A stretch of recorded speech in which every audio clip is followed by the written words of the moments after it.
Continuamos con contabilidad.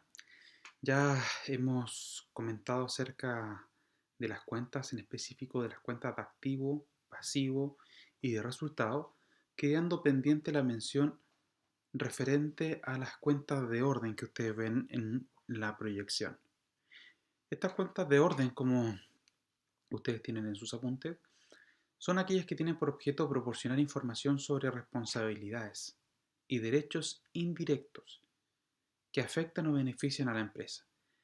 Es decir, que si bien no inciden en forma directa en su patrimonio, este sí se podría llegar a ver afectado positiva o negativamente ante el posible incumplimiento de un compromiso por parte de terceros frente a la empresa o de la empresa frente a terceros. De esta forma tenemos que recordar entonces ciertas cosas. Una cosa, cierto, son las responsabilidades directas y otra las indirectas. Hasta el momento solo hemos estudiado responsabilidades directas, ¿cierto? Derechos y obligaciones, ¿cierto? Directos.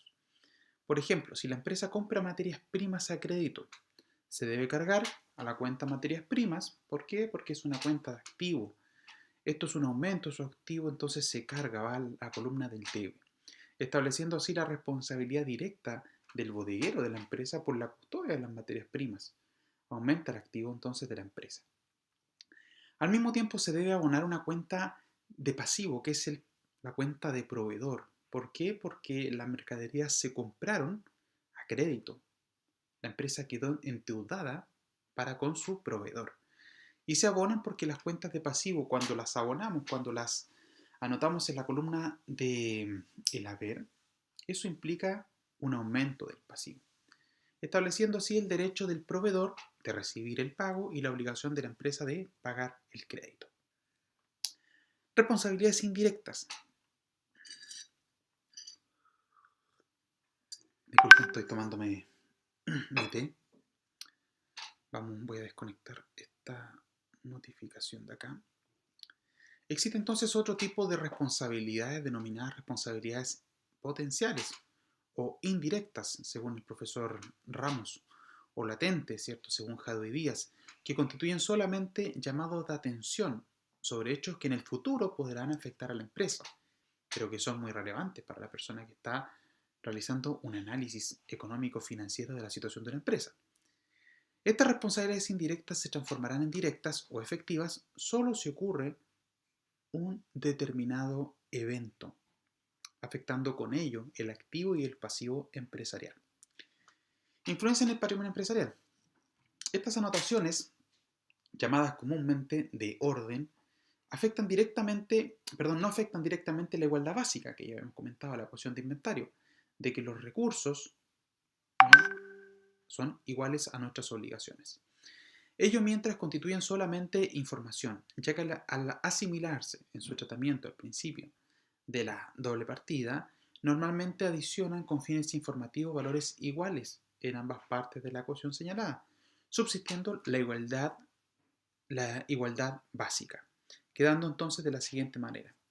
El activo se compone de la anotación de orden, o sea, el activo más anotación de orden va a ser igual al pasivo más la anotación de orden que consignamos en el haber. ¿No es cierto? Siguen siendo entonces nuestros recursos iguales a nuestras obligaciones, porque a nuestros recursos activos le sumamos la anotación de orden que cargamos en el debe. Y nuestro pasivo, ¿cierto?, sigue siendo el mismo por cuanto sigue siendo, ¿cierto?, igual a nuestros recursos más la anotación de orden que se carga el debe, por cuanto al pasivo también le sumamos la anotación de orden, la misma, ¿cierto?, anotación en la columna del haber. Tenemos, ¿cierto?, entonces que anotación de orden debe va a ser igual a anotación de orden haber. Solo cuando se concreta una responsabilidad indirecta se afectará el activo o pasivo. Se entiende esta consecuencia como una operación corriente en que se transfiere un bien o se paga una deuda para responder de una obligación derivada del incumplimiento de un compromiso. De esta manera, supongamos, ¿qué casos podrían ser? La empresa asume responsabilidad indirecta cuando otorga garantías hipotecarias sobre deudas que ella misma deberá pagar en el futuro, ya que si, llegado el vencimiento de la deuda, no puede pagarla, los bienes raíces dados en caución, o sea, en garantía de esa obligación, van a ser ejecutados, van a ser rematados, para que con el producto de ese remate cubrir compulsivamente entonces la obligación que está impaga. ¿Ya? Eso es una responsabilidad de orden. Mientras la empresa paga, ¿cierto? Esa responsabilidad no se va a hacer efectiva. Pero si la empresa llega, ¿cierto?, a no pagar, a no hacer, en ese caso lo que vamos a tener va a ser que esos inmuebles que tiene la empresa van a ser rematados para cubrir con el resultado de ese acto, ¿cierto?, la deuda que se encuentra impaga. A veces la empresa recibe documentos en garantía. ¿Sí? Todas las empresas muy comúnmente reciben un documento en garantía, un cheque, una letra, supongamos, otorgado por un tercero, para responder de deudas contraídas a favor de ella o para respaldar gestiones realizadas por una persona determinada como algún miembro del directorio. En este caso, la empresa debe registrar contablemente la responsabilidad indirecta que le afecta por la custodia de esos documentos recibidos en garantía, ya que si esos se pierden, la empresa, ¿cierto?, tendrá que responder si es que un tercero ajeno los cobra, porque ella los tenía en garantía. También hay que registrar eso, esa responsabilidad. Que en un momento, ¿cierto?, no existe, sino que eventualmente puede generarse. Es por eso que decíamos que estas anotaciones se registran en ambos lados de la ecuación, de manera de no afectar la igualdad básica de los recursos, es igual, ¿cierto?, obligaciones. Solo una vez entonces que se verifique ese hecho incierto, como la pérdida, como el no pago de la deuda, ahí sí entran a afectar efectivamente cuentas de activo pasivo de la empresa, el patrimonio de la empresa. Otro caso, cuando la empresa descuenta letras de cambio o las endosa. También se generan responsabilidades indirectas. O sea, esto con lo que habíamos visto a propósito de macroeconomía. Ya la empresa, ¿cierto?, tiene una letra, ¿ya?, pero no espera hasta el pago efectivo del pagaré, supongamos, sino que va al banco, ¿cierto?, y lo descuenta. ¿Ya? Le pide al banco entonces, ¿cierto?, que le pague el capital que representa el documento, deducido claramente los intereses que devengaría hasta el cumplimiento efectivo, porque todavía, ¿cierto?, no se ha verificado, ¿cierto?, ese cumplimiento, y en ese caso hay un descuento. Entonces el banco subroga, ¿cierto?, en este caso a la empresa acreedora en el cobro de ese documento. ¿Y qué pasa si no se paga ese documento? O las endosa, ¿cierto?, se le entrega a otro ese documento para el cobro. Ahí también se generan responsabilidades indirectas, ya que se van a transformar en directas solo si ocurre un evento determinado. ¿Cuál es? Que en estos casos podría ser el no pago del documento por parte del obligado principal. Cuando la empresa otorga su aval, o sea, yo aseguro que un tercero va a cumplir su obligación. Otorga su aval a un tercero, es decir, cuando se compromete a pagar una deuda en caso de que ésta no sea enterada por el responsable directo, está contrayendo una responsabilidad indirecta, que también debe quedar registrada contablemente. Otro caso son los juicios pendientes, donde existe una responsabilidad indirecta que se tornará indirecta si el resultado de ese juicio es adverso a la empresa. O también podría ser beneficioso a la empresa un juicio. ¿Ya? Pero mientras tanto, ¿cierto?, no se tienen que ver reflejadas en una afectación del patrimonio. Por ende, adicionan, como hemos dicho por tercera vez, adicionan con valores iguales ambas columnas de la ecuación. Tratamiento contable. Ya hemos visto distintos tratamientos contables.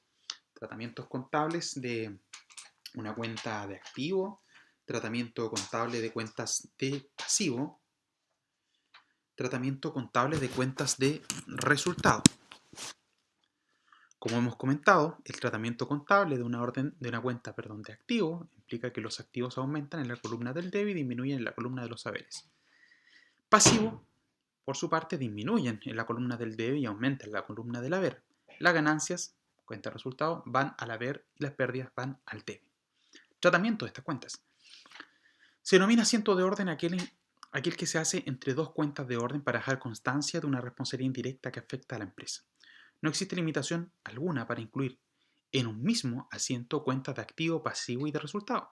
Sin embargo, las cuentas de orden no pueden conjugarse con las de otros grupos. Por esta razón, los asientos de orden presentan la particularidad de que en ellos siempre intervienen dos cuentas de orden, una que se carga y la otra que se abona. La denominación generalmente resulta difícil de denominar las cuentas que intervienen en un asiento de orden. Sobre este punto cabe hacer presente que para denominar la cuenta que se carga, se conoce normalmente mediante el nombre simple del documento, ¿ya?, de la obligación, que generó la responsabilidad indirecta, por ejemplo, bienes hipotecados. ¿Ya? Para denominar la cuenta que se abona, se antepone al nombre de la cuenta deudora las palabras responsabilidad por. Ella nos está diciendo que es una cuenta de de responsabilidades, ¿cierto?, indirectas. Ejercicio, como los que podemos hacer en cualquier tipo de evaluación. La empresa Porcelana Financiera cede el 11 de agosto a un banco el derecho a dos pagarés con vencimiento el 22 de diciembre, cuyo valor es de 15.000 y 8.000 pesos respectivamente. El banco cobra una comisión del 10% por esta cesión. El 22 de diciembre, el banco informa que ha cobrado los dos documentos. ¿Hubo afectación en el patrimonio? Ustedes ya pueden ver que no, porque los documentos se pagaron. Aquí el tercero no incumplió, ¿ya? El tercero que extendió estos documentos. Se genera entonces las siguientes operaciones contables el día 11 de agosto. Día 11 de agosto. Tenemos documentos por cobrar, que nosotros ya podemos ver que es una cuenta de activo, porque representa derechos sobre tercero, por 15.000, ¿cierto? Un documento, 8.500 el otro, ubicamos en la columna del debe, porque cargamos esta cuenta, pero a su vez, ¿cierto? Ustedes ven que la abonamos, porque estos documentos salen, ¿cierto?, de la empresa. ¿Ya? Implica una disminución de su activo. Y estos documentos ingresan al banco. ¿Por qué? Porque está diciendo que en este caso operó una cesión, ¿cierto? La parte entregó, ¿cierto?, estos documentos, los cedió, ¿cierto?, a un banco, y el banco les cobró un 10%. Entonces entran al activo, cuenta banco, que representa derechos sobre el banco que tiene la empresa, por 13.500 y 7.650, que corresponden a estos mismos montos, pero deducido el 10% de comisión que cobró el banco por la cesión, que en estos casos la registramos como una cuenta de pérdida, de gastos, y por ende las pérdidas van en la columna del debe. Y aquí están los dos asientos de orden. Mientras las responsabilidades no se tornen directas, habíamos dicho, estas adicionan valores iguales en ambos lados de las columnas. En la columna del debe tenemos, ¿cierto?, el asiento de orden, ¿cierto?, que se carga, documentos endosados, 15.000 y 8.500. Y en la columna, ¿cierto?, que vamos a abonar, ¿ya? Tenemos la cuenta de orden donde anteponemos responsabilidad por documentos endosados y por los mismos montos. Entonces así nos afecta la ecuación de inventario. Solo si no se pagara, en ese caso estaríamos afectando el patrimonio de la empresa, y en este caso negativamente, porque va a haber una responsabilidad indirecta de la empresa que va a tener que pagarle al banco. El día 22 de diciembre, como decía el ejercicio, ¿cierto? ¿Qué pasó? El día 22 de diciembre el banco informa que ha cobrado los dos documentos. Entonces tenemos que saldar ambas cuentas de orden, ¿cierto? Y la igualdad de la ecuación de inventario, ¿cierto?, se mantiene invariable, se mantiene indemne, porque no se originó la responsabilidad eventual indirecta de que daban cuenta estos documentos. Otro cierto ejemplo, juicios pendientes. La empresa Porcelana Financiera recibe dos demandas laborales de los empleados, por supuesto, A y B, por 6.900, pongamos aquí dólares, tendría que ser para que sea una demanda más importante, o 9.000 y 9.000, perdón, respectivamente. Se generan las siguientes operaciones contables. Algunos meses después, el tribunal resolvió, ¿cierto?, de la siguiente manera. Demanda del empleado A por, ¿cierto?, 6.900 procede y pagó con cheque, y la demanda del empleado B por 9.000 no procede. No se originó ahí la responsabilidad indirecta, pero sí en el caso anterior. Se generan entonces las siguientes operaciones contables. Ya, vamos, ¿cierto?, con la primera parte de este ejercicio. O sea, hay que registrar eso. ¿Qué nos dice acá? Cuentas de orden, juicios pendientes, es el nombre. Cae de cajón. Y, ¿cierto?, la columna, la cuenta que se abona, responsabilidad por juicios pendientes. Anotamos valores iguales en ambos lados de las columnas del debe y del haber para mantener la invariabilidad del patrimonio. ¿Qué pasó? ¿Cierto? Una vez que conocimos el resultado de este juicio, el tribunal dio lugar a la demanda del trabajador A, pero no así a la del trabajador B. Entonces las cuentas de orden que habíamos señalado aquí, las tenemos que saldar con valores iguales en ambos lados de la ecuación. Estas, ¿cierto?, no tienen mayor relevancia, ¿cierto? Pero aquí en este caso sí existió una demanda que se acogió. Entonces la responsabilidad indirecta de la empresa se tornó en directa, que fue la demanda del trabajador A por 6.900 dólares, habíamos dicho. Entonces va a tener que pagar la empresa a ese trabajador. ¿Y cómo le paga acá? ¿Cierto? El caso dice con un cheque. Entonces un cheque se registra en el haber de la cuenta banco, que es una cuenta de activo, ¿cierto? El cheque implica un giro, hacer salir fondos, una orden, ¿cierto?, de pago, y yo le imparto al banco con mis fondos. Entonces en ese caso implica una disminución de mi activo que yo tenía para con el banco. O sea, el banco, ¿cierto?, disminuye a su vez el pasivo que tenía el banco, porque ya me está pagando 6.900 pesos. ¿Ya? Las disminuciones de activos se registran en el haber. Y también vamos a tener la columna otros gastos, que es una cuenta de pérdida, donde vamos a tener que dejar constancia que en este caso hemos incurrido en un gasto, producto del pago a que nos obligó la sentencia del tribunal respecto del trabajador A por 6.900 pesos. Y como es una cuenta de pérdida, la anotamos en el debe. Eso es lo que les quería comentar, que había quedado pendiente en relación a las cuentas. Las principales cuentas que me interesan, por supuesto, ya son las cuentas de activo, pasivo, de resultado. En la siguiente cápsula vamos a entrar a tratar un sistema de contabilidad básico, con un libro diario mayor, ¿cierto? Hasta llegar al libro, hasta el balance general de 8 columnas o tabulado, ¿ya? Eso es lo que le quería comentar, que estén muy bien y nos vemos en la siguiente cápsula.